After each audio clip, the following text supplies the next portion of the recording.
ಫ್ರೀಯಾಗಿ ಎಲ್ಲಿ ಕರೆಂಟ್ ಸಿಗ್ತಾ ಇತ್ತಲ್ಲ, ಕರೆಂಟ್ ಯಾರ್ಯಾರು ತಗೋತಾ ಇದ್ರು ಅಂಥವ್ರಿಗೆ ಈಗ ಶಾಕ್ ಸಿಗ್ತಾ ಇದೆ. ಯಾಕಂದರೆ ಗೃಹಜ್ಯೋತಿ ಫಲಾನುಭವಿಗಳ ಸರ್ಜರಿ ಮಾಡಬೇಕು ಅಂತ ಸರ್ಕಾರ ನಿರ್ಧಾರ ಮಾಡಿರೋದು ಭಾಳ ಒಳ್ಳೆಯ ಕೆಲಸ. ಫ್ರೀ ಕರೆಂಟ್ ಯೋಜನೆ ಫಲಾನುಭವಿಗಳ ಪರಿಷ್ಕರಣೆ ಎಂದೋ ಆಗಬೇಕಾಗಿತ್ತು. ಏನು ಅಂದ್ಕೊಂಡ್ಬಿಡ್ತಾರೋ ಏನೋ, ಕೊಡಲಿಲ್ಲ ಅಂದರೆ ಇವರು ಉಲ್ಟಾ ಹೊಡೆದ್ಬಿಟ್ರೆ ಗತಿ ಏನು? ಈ ಥರ ಯಾರ್ಯಾರು ವಿದ್ಯುತ್ ಪಡಿತಾ ಇದ್ದಾರೆ ಅವರೆಲ್ಲರ ದಾಖಲೆಗಳನ್ನು ಕೂಡ ಮರುಪರಿಶೀಲನೆ ಮಾಡಲಾಗುತ್ತೆ. ಬಹಳ ಒಳ್ಳೆಯ ಕೆಲಸ. ರಾಜ್ಯದ 5 ಎಸ್ಕಾಂಗಳ ಸಿಬ್ಬಂದಿ ಮನೆ ಮನೆಗೆ ಭೇಟಿ ಕೊಡ್ತಾರೆ. ಬೆಸ್ಕಾಂ, ಹೆಸ್ಕಾಂ, ಮೆಸ್ಕಾಂ, ಜೆಸ್ಕಾಂ ಮತ್ತು Hotel Management with AI.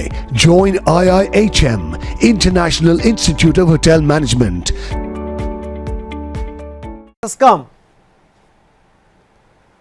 ಎಲ್ಲ ಈ ವ್ಯಾಪ್ತಿಯ ಮೀಟರ್ ರೀಡರ್ಗಳು ಎಲ್ಲವನ್ನು ಕೂಡ ಪರಿಶೀಲನೆ ಮಾಡ್ತಾರೆ. ಮೊಬೈಲ್ ಆ್ಯಪ್ ಸೇವಾ ಸಿಂಧು ಮುಖಾಂತರ ಮಾಹಿತಿ ಸಂಗ್ರಹ ಆಗುತ್ತೆ. 2 ತಿಂಗಳ ಒಳಗಡೆಗೆ ಪರಿಹಾರ ಕಾರ್ಯ ಪೂರ್ಣ ಆಗುತ್ತೆ.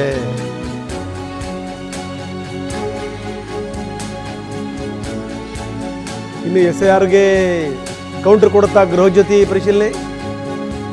ಪರೋಕ್ಷವಾಗಿ ಮತದಾರರ ಮಾಹಿತಿ ಸಂಗ್ರಹಕ್ಕೆ ಏನಾದರೂ ಪ್ಲಾನ್ ಮಾಡಿದಾರಾ? ಈ ಒಂದು ಪ್ರಶ್ನೆ ಕೂಡ ಇದೆ. ಮತದಾರರ ಮಾಹಿತಿ, ಜಾತಿ ಸಂಗ್ರಹ ಇದೆಲ್ಲದಕ್ಕೂ ಕೂಡ ಸರ್ಕಾರ ಮುಂದಾಗಿದೆ ಅಂತ. ಫಲಾನುಭವಿಗಳಿಂದ ಎಪಿಕ್ ಕಾರ್ಡ್ ನಂಬರ್ ಸಂಗ್ರಹ ಮಾಡಬೇಕು. ಇದರಿಂದ ಕರ್ನಾಟಕದ ಮತದಾರರು 2 ಜನ, ಹೊರಗಿನವ್ರು 2 ಜನ, ಲೋಕಲೈಟ್ಸ್ 2 ಜನ, ಹೊರಗಡೆ 2 ಜನ ಗೊತ್ತಾಗುತ್ತೆ. ಏನು ಲಾಭ ಇದರಿಂದ? ಸರ್ಕಾರಿ ಯೋಜನೆಗೆ ಎಪಿಕ್ ಕಾರ್ಡ್ ಕಡ್ಡಾಯ ಅಲ್ಲ, ಆದರೆ ಗೃಹಜ್ಯೋತಿಗೆ ಎಪಿಕ್ ಕಾರ್ಡ್ ಕಡ್ಡಾಯ ಮಾಡಿದೆ ಸರ್ಕಾರ. ಈ ಆಯೋಗದ ಬಳಿ ಏನು ಮಾಹಿತಿ ಇದೆಯಲ್ಲ, ಆ ಮಾಹಿತಿಯನ್ನು ಸರ್ಕಾರ ಕೂಡ ತಗೊಂಡಿದೆ ಅದನ್ನು.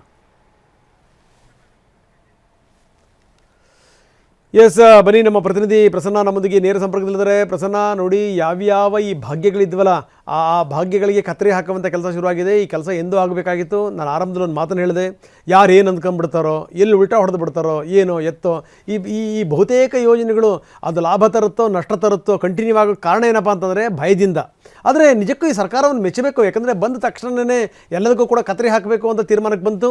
ಹೊರಗಿನವ್ರಿಗೆ ಯಾಕೆ ಕೊಡಬೇಕು ಅನ್ನುವಂಥ ಪ್ರಶ್ನೆಯನ್ನು ನೇರವಾಗಿ ಮುಖ್ಯಮಂತ್ರಿಗಳು ಎತ್ತಿದರು.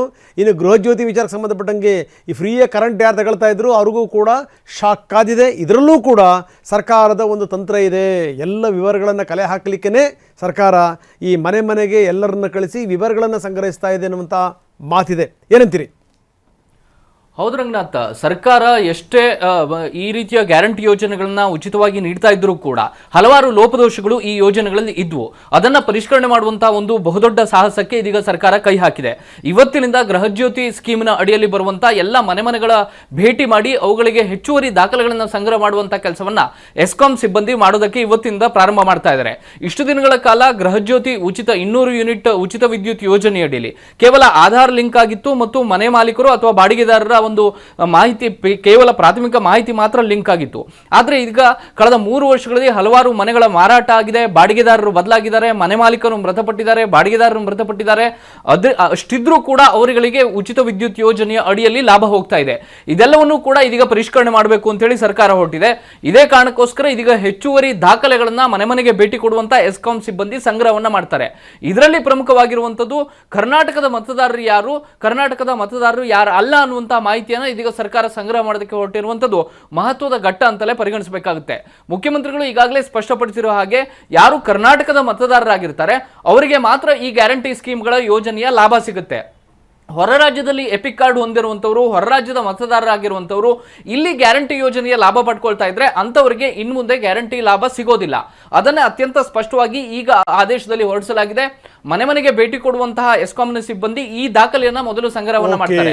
ನೀವು ಕರ್ನಾಟಕದ ಮತದಾರರಾಗಿದ್ರೆ ಅದರ ಎಪಿಕ್ ಕಾರ್ಡ್ ನಂಬರ್ ನ ಕೊಡಬೇಕು. ಈ ಮೂಲಕ ಪರೋಕ್ಷವಾಗಿ SIRಗೂ ಕೂಡ ಸರ್ಕಾರ ಒಂದು ಪ್ಯಾರಲೆಲ್ ಆಗಿ ಸಡ್ಡು ಹೊಡೆಯೋದಕ್ಕೆ ಹೊರಟಂತೆ ಕಾಣಿಸ್ತಾ ಇದೆ. ರಂಗನಾಥ, ಧನ್ಯವಾದ ತಮ್ಮೆಲ್ಲ ಮಾಹಿತಿಗೆ.